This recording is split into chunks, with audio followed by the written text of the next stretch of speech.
Good evening friends, কেমন আছো সবাই তোমরা? আশা করি তোমরা খুব ভালো আছো, আমিও ভালো আছি। আজকের ব্লগটা এখানেই শুরু করছি। তো আমি চলে এসেছি আমার বাবার বাড়ি। তো দেখতে পাচ্ছ এখানে আমার বর আর এই যে ভাইয়ের একটা ফ্রেন্ড সব এসেছে। দেখা হলো ওদের সাথে, ঢুকতে না ঢুকতেই মা এখানে চা করছে, বাবাই আর বাবু আর ওখানে বসে গেছে একটু। তো ওরা মিষ্টি জল খেয়ে চা খেয়ে তো আমার বর চলে যাবে, তারপরে আমরা এখানে থাকবো কিছুদিন। তো স্কুল এখন ছুটি পড়ে গেছে, তাই চলে এসেছি বাপের বাড়ি। তো এই যে আমি আর ভাই এখন বেরিয়ে পড়েছি সন্ধেবেলা এখন। তো সন্ধেবেলায় কিছু আমি খেতে ইচ্ছা করছিল, তো ভাই বললো চো খেয়ে আসি। তো চললাম। কুয়াশা দেখতে পাচ্ছ এখানে, এত কুয়াশা, এখন মোটামুটি 6টা মতো বাজে। তো এই যে এত কুয়াশা ভরে গেছে একদম। এই যে ঠান্ডা প্রচণ্ড এদিকে, তোমাদের ওদিকে ঠান্ডা কীরকম অবশ্যই কমেন্টে জানিও। তো এদিকে প্রচণ্ড ঠান্ডা।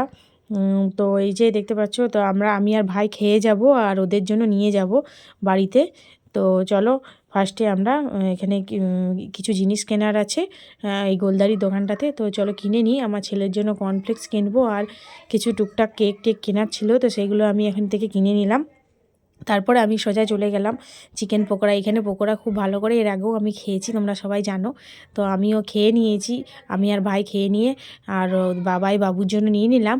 আর মা বাবা যেহেতু চিকেন খায় না, মা বাবার জন্য অন্য কিছু একটা নিয়ে নিলাম।